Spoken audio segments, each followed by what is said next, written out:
ಅಫ್ಘಾನಿಸ್ತಾನದಲ್ಲಿ ನಡೆದ ನೆಲನಡುಕದಲ್ಲಿ ಸತ್ತವರ ಸಂಖ್ಯೆಯು 1400 ದಾಟಿತು. ಗಾಯಗೊಂಡವರ ಸಂಖ್ಯೆ 3000ಕ್ಕೂ ಹೆಚ್ಚು ಎಂದು ಅಧಿಕೃತವಾಗಿ ತಿಳಿದುಬಂದಿದೆ.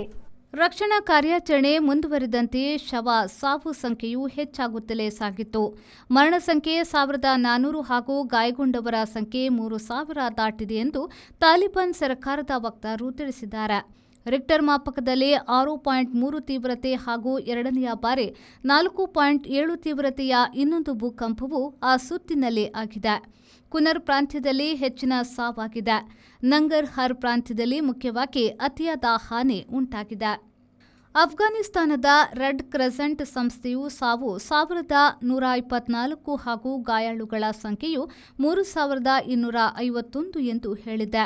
8000 ಮನೆಗಳು ನಾಶವಾಗಿವೆ ಮತ್ತು ಮತ್ತೆ ಹಲವಾರು ಮನೆಗಳು ತುಸು ಹಾನಿಗೊಂಡಿವೆ ಎಂದು ತಿಳಿದುಬಂದಿದೆ.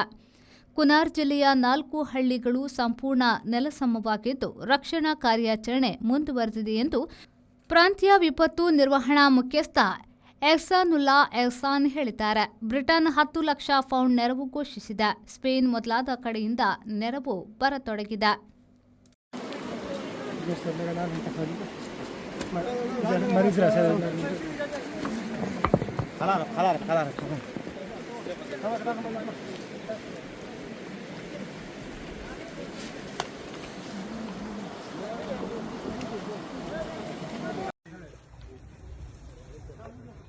Zaten.